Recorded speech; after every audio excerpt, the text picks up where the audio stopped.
اعوذ باللہ من الشیطان الرجیم بسم اللہ الرحمن الرحیم الحمد للہ رب العالمین۔ ڈیئر اسٹوڈینٹس، کل ہم نے بہت اہم موضوع پر بات چیت کی تھی اور وہ ٹاپک تھا کہ آپ اپنا شارٹ ٹرم گول کیسے طے کریں، شارٹ ٹرم گول کیسے ڈیسائیڈ کریں۔ اس میں ہم نے جو امپورٹنٹ بات کہی تھی وہ یہ کہ شارٹ ٹرم گول جب آپ بنائیں گے، ایک خواب دیکھیں گے، تو اس خواب کو دیکھنے میں آپ کو آپ کا اکنامک بیک گراؤنڈ، آپ کے پیرنٹ کی مالی حالت، یہ کرائیٹیریا نہیں بننا چاہیے۔ اس لیے کہ ہم نے مثالیں دی کہ جن کے پیرنٹ کمزور ہیں، جن کے پاس مال دولت کم ہے، اس کے باوجود بھی انہوں نے زبردست پرفارم کیا اور انہوں نے کامیابیوں کے اونچائیوں کو حاصل کیا۔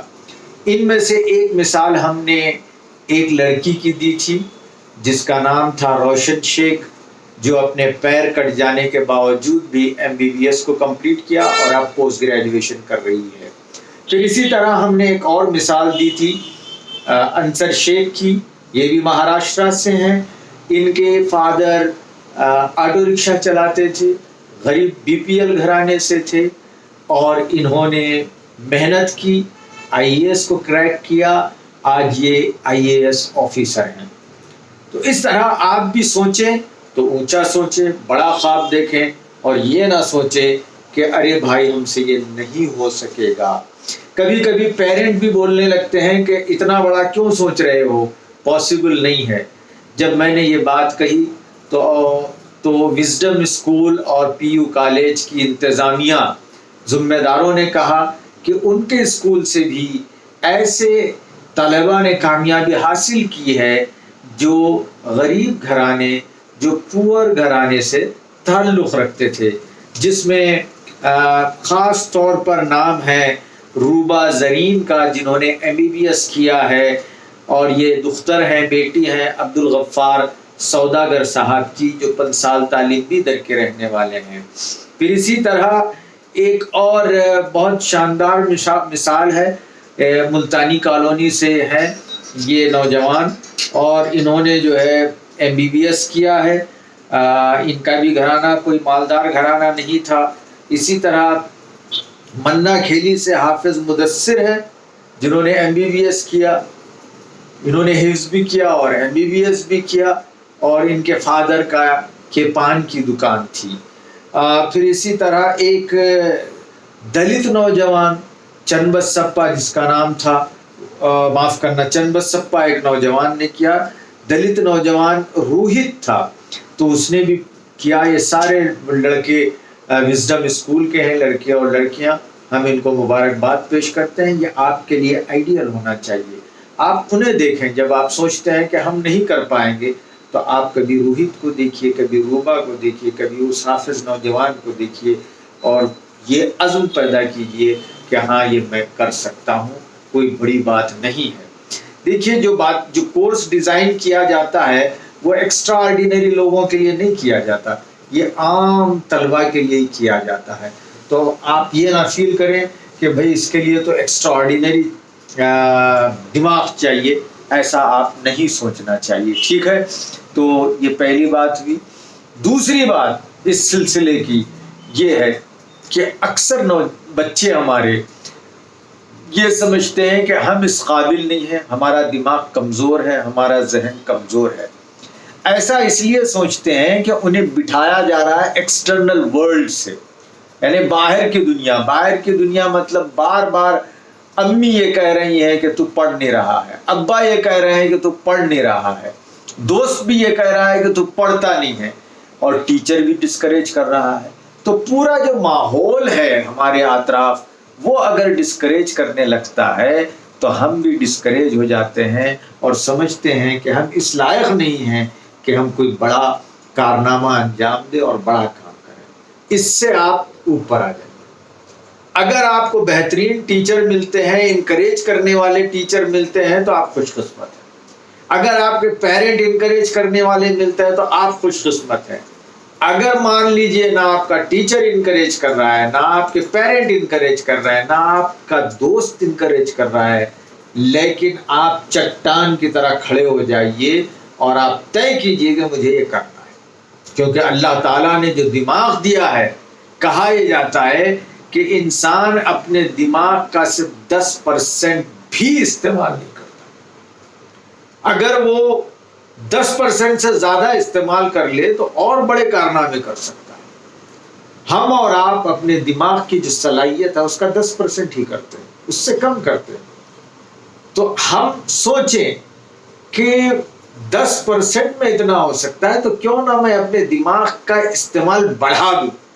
اگر میں اپنے دماغ کا استعمال بڑھا دوں گا تو پھر انشاءاللہ کامیابی میرے ہاتھ آ جائے گی. ایک اور چیز ہے جو ہمارے بچوں کو، آپ کو ڈسکریج کر دیتی ہے، اور وہ چیز یہ ہے کہ ہمارا پرفارمنس بعض سبجیکٹس میں، جیسا جیسا ہم اونچی کلاسوں میں جاتے ہیں تو پرفارمنس اور ہمارا اسکور گھٹتا جاتا ہے. چند کے ساتھ ایسا ہوتا ہے لیکن بعض کے ساتھ الٹا ہو جاتا ہے.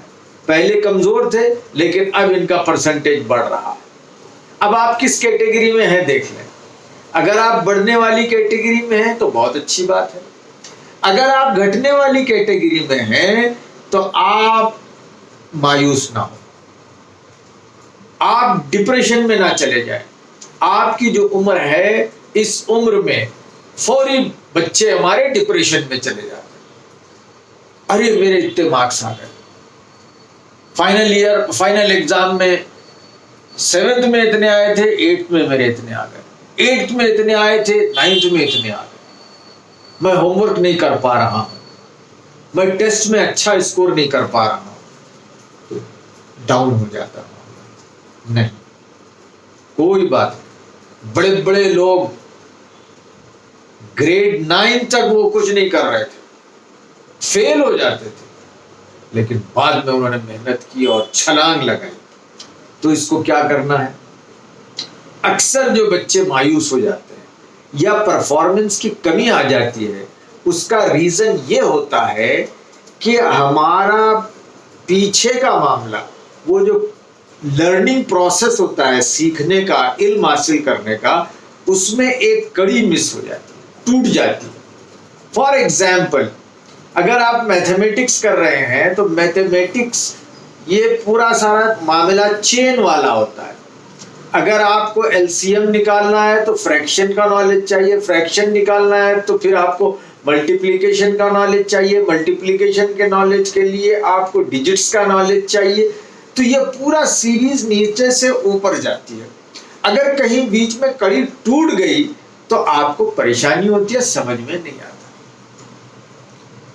ایک سروے ہوا تھا کچھ سالوں پہلے، گورنمنٹ نے کروایا تھا کہ بچے اسکول سے کیوں چلے جاتے ہیں، ڈراپ آؤٹ جسے کہتے ہیں. اور انڈیا میں آپ کے عمر کے بچوں کا ڈراپ آؤٹ سب سے زیادہ ہے. یعنی بٹوین 12 to 18 ایئرس، یہ جو ایج ہے، اس ایج میں زیادہ بچے تعلیم سے دور بھاگ جاتے ہیں. کیوں ایسا؟ سروے ہوا، گورنمنٹ نے کہا کہ اسکول میں ٹوائلٹ نہیں ہوتا اس لیے بچے بھاگ جاتے ہیں. ایک پرائیویٹ آرگنائزیشن NGO اس نے کہا کہ یہ کوئی بات نہیں ہو سکتی کہ ٹوائلٹ نہیں ہے تو بچہ اسکول نہیں آ رہا. کیا وہ اسکول پڑھنے آتا ہے یا ٹوائلٹ کرنے جاتا ہے؟ تو اس نے اپنے طور پہ پھر سروے کیا تو انہیں یہ بات سمجھ میں آئی کہ بچہ ڈراپ آؤٹ اس لیے ہوتا ہے کہ اس کو چیز سمجھ نہیں آ رہی ہے. جب سمجھ نہیں آ رہی ہے اس کو چیز تو اس کے ٹیچر اسے ڈانٹ رہے ہیں. جب اسے ٹیچر ڈانٹتا ہے تو اس کے اندر ڈپریشن آ جاتا ہے.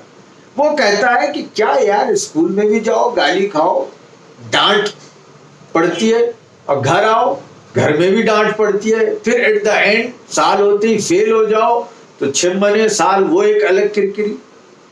اس لیے بچہ ڈراپ آؤٹ ہو جاتا ہے، بولتا ہے نہیں جاتا، میں کوئی چھوٹا موٹا کام کر لیتا ہوں، گیریج جاتا ہوں، ہوٹل چلا جاتا ہوں.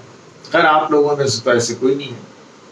تو اس کا ریزن انہوں نے معلوم یہی کیا کہ بچے کو سمجھ نہیں آ رہی، بچے کا لنک ٹوٹ رہا. میں اس کی مثال دیتا ہوں. اگر آپ کو سمجھ میں نہیں آ رہی تو آپ کو انٹرسٹ جنریٹ نہیں ہوتا، انٹرسٹ جنریٹ نہیں ہوا تو آپ پھر پڑھتے نہیں ہیں. مثلاً آپ گھر میں بیٹھے ہوئے ہیں، T20 دیکھ رہے ہیں، کوئی باہر سے مہمان آ گئے، انہیں آپ نے بٹھایا، ٹی وی چل رہا ہے اور آپ گئے چائے لانے کے لیے.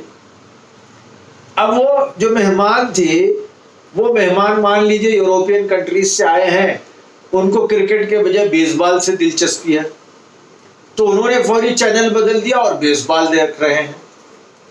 اب آپ چائے لے کر آئے، آپ کو بیس بال سمجھ میں نہیں آتا،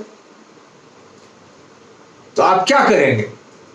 تھوڑی دیر بیٹھیں گے، اس کے بعد کہیں گے کہ آپ بیس بال دیکھتے رہیے، میں ذرا اندر جا کے آتا ہوں، یا کچھ دوسرے کام میں مصروف ہو جائیں گے. کیوں ایسا ہوا؟ اس لیے کہ آپ کو بیس بال سمجھ میں نہیں آ رہا. تو اسی طرح اگر آپ کو دیکھیے، اکثر بچوں کو میتھمیٹکس کا پرابلم ہوتا ہے، اس لیے ڈراپ آؤٹ ہو جاتا ہے. میتھمیٹکس کے بعد دوسرے نمبر پہ دو چیزیں آتی ہیں، ایک یا تو انگلش لینگویج یا پھر سائنس. یہ دو چیزوں میں پھر پرابلم ہوتی ہے. انگلش لینگویج اگر نہیں آتی ہے آپ کو تو پرابلم یہ ہوتا ہے کہ سبجیکٹ سمجھ نہیں سکتے آپ. مثلا آپ میتھمیٹکس میں 2 + 3 + 2 - 5 اگر یہ ایکویشن ڈال کے دیں آپ کو تو آپ فٹاک سے کر دیں گے.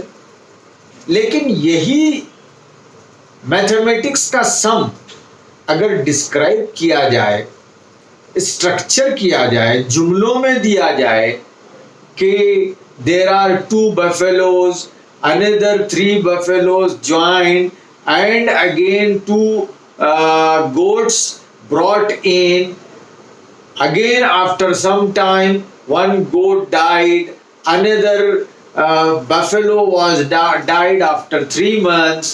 So after the end of year, how many animals were there in the farm? اب آپ پریشان ہو جاتے، سر کھجانے لگتے، اس لیے کہ وہ انگریزی سمجھ میں نہیں آ رہی، اس لیے ہمارے بچے پرابلم میں آ جاتے ہیں. تو انگریزی اور سائنس، یہ دو کا پرابلم دوسرے نمبر پہ ہوتا ہے. تو اس کے لیے کیا کریں؟ اس کے لیے ہمت نہیں ہارے. دنیا میں کوئی چیز امپاسبل نہیں ہے، آپ کو گھبرانے کی ضرورت نہیں ہے. آپ اپنی انگلش امپروو کر لیں. انگلش امپروو کرنے کے لیے آج یوٹیوب پہ بہت سارے پروگرام آتے ہیں. آپ مسلسل 3 مہینے محنت کریں، آپ کی انگلش ونڈرفل ہو جائے گی. اور میتھمیٹکس کے لیے آپ شرمائیے مت. میتھمیٹکس کو امپروو کرنے کے لیے مان لیجیے آپ گریڈ 9 میں ہیں، میتھمیٹکس کا پرابلم ہو رہا ہے، تو آپ اپنے دوست یا ٹیچر یا جو بھی میتھمیٹکس آپ کو سمجھا سکتا ہے اس سے ریکویسٹ کریے کہ سر مجھے پیچھے لے جائیے. اب آپ آئیے گریڈ 5 سے. آپ کو یہ میں معلوم کرانا چاہتا ہوں کہ ایک بہت بڑا ادارہ ہے جو بچوں کو IIT کی ٹریننگ دیتا ہے. اوکے، JEE ایگزام جو ہوتا ہے، یعنی IIT میں BE کرنے کے لیے وہ ٹیسٹ دینا پڑتا ہے آپ کو. تو وہ کیا کرتے ہیں؟ وہ بچوں کو گریڈ 1 سے میتھمیٹکس کرواتے ہیں. بنگلور میں سینٹر ہے ان کا، میں گیا تھا. تو وہاں بچے جب میٹرک کے بعد وہاں آتے ہیں 11ویں اور 12ویں کرنے کے لیے، PUC فرسٹ اور سیکنڈ کے لیے، اور ساتھ ساتھ JEE کی تیاری، تو بچہ چاہے وہ میٹرک میں 90 نمبر لے کے آئے، 90 مارکس، اس کے باوجود ان کو اس بچے کو گریڈ 1 سے میتھمیٹکس کرائی جاتی ہے. Foundation strong. تو یہ آپ کر لیں. اگر میتھمیٹکس نہیں آ رہی ہے تو پیچھے جائیے، پیچھے سے پھر واپس آئیے، انشاءاللہ آپ کی میتھمیٹکس ونڈرفل ہو جائے گی. اور کبھی میتھمیٹکس سے مت گھبرائیے. اور بنیادی میتھمیٹکس ہر کمپٹیٹیو ایگزامینیشن کے لیے ضروری ہے. آگے چل کر چاہے JEE ہو، چاہے کلیٹ ہو، چاہے نیٹ ہو، چاہے دوسرے جو بھی سبجیکٹ ہو، اس میں آپ کو critical thinking, analytical thinking, okay, reasoning, یہ ساری چیزوں کے سوالات آنے والے ہیں اور یہ ساروں کا تعلق بیسک میتھمیٹکس سے. اگر میتھمیٹکس اچھی ہوگی آپ آئی اے ایس میں U P S C crack کریں گے. پہلے ہوتا یہ تھا کہ بی اے پاس کر کے بہت آسانی سے یو پی ایس سی اور دوسرے ایگزام پاس کر لیتے تھے, لیکن اب بیسک میتھمیٹکس ہر جگہ ضروری ہو گئی. تو آپ بیسک میتھمیٹکس سے گھبرائیے مت, 10ویں تک آپ کی میتھمیٹکس اسٹرانگ ہو, اور اس کا طریقہ یہ ہے کہ آپ پیچھے جائیے, شرمائیے مت. آپ یہ مت سوچیے کہ ارے میں تو ابھی گریڈ 9 میں آ گیا ہوں, کس طرح میں گریڈ 2 کی سبٹریکشن ایڈیشن کروں. نو, گھبرائیے مت, نیچے سے جائیے, انشاءاللہ آپ ٹھیک ہوں گے. اب اس کے لیے اور ایک میں آپ کو ٹپ دیتا ہوں. اگر مان لیجیے آپ کو کوئی نہیں مل رہا ہے تو آپ اپنے موبائل فون میں دنیا بھر کی چیزیں دیکھتے ہیں, دنیا بھر کے گیم کھیلتے ہیں, کیا کیا نہیں کرتے آپ, بہت کام کرتے ہیں. تو وہ کام کے ساتھ ایک کام چھوٹا کر لیجیے, وہ یہ کہ خان اکیڈمی آپ ٹائپ کیجیے. خان اکیڈمی کا آپ کو ایپ ملے گا, اس ایپ کو ڈاؤن لوڈ کر لیجیے اور اس کو دیکھیے, واچ کیجیے. اس میں سارے لیسن ہیں. آپ گریڈ 1 سے جائیے, گریڈ 2 سے پوری خان اکیڈمی کے پرابلم سالو کرتے جائیے, اسے سنیے, دیکھیے. اب تو ہندی میں بھی آ گیا ہے. تو آپ کی میتھمیٹکس آپ انگلش میں امپروو کر دیں. انگلش امپروو کریں گے آپ تو آپ کو جو آپ پڑھ رہے ہیں وہ سمجھ آئے گا اور لکھنے میں سہولت ہوگی, آپ کو مگب کرنے کی ضرورت پیش نہیں آئے گی. تو یہ 2 کام کر لیں گے آپ, تو آپ کا جو فیئر ہے, خوف ہے کہ میں نہیں پڑھ سکتا, میں کریک نہیں کر سکتا, آپ کا خوف ایک ہمت میں بدل جائے گا. 2 وجوہات سے, میتھمیٹکس اور لینگویج, یہ 2 پہ کمانڈ آ گیا تو آپ دیکھیں گے آپ کے اندر ایک ہمت آ گئی, ایک ہمت آ گئی. اور کبھی دوستوں سے اس معاملے میں انفلوئنس مت ہو. ارے تو کیا ایم بی بی ایس کرتا ہے, تیری صورت دیکھ آئی اے ایس کرتا. صورت کا تعلق آئی اے ایس سے نہیں ہے, آپ کے اندر جو خواب ہے, عزم ہے, اس سے اس کا تعلق. تو آپ دوستوں سے نگیٹو انفلوئنس جو ہوتا ہے اس سے آپ مت ہوئے. بعض لوگ گھر والے, خاندان والے بھی آپ کو نگیٹو امپیکٹ کرتے ہیں, نگیٹو انفلوئنس کرتے ہیں, نگیٹو اثر ڈالتے ہیں. ماں باپ بولیں گے کچھ بھی پڑھ لے, چھوٹا موٹا پڑھ لے, ڈپلوما کر لو. ایسا آپ پیرنٹ کو سمجھائیے کہ میں بہت بڑا کام کرنے والا ہوں, آپ میری مدد کریے, تو انشاءاللہ آپ ضرور سکسیس ہوں.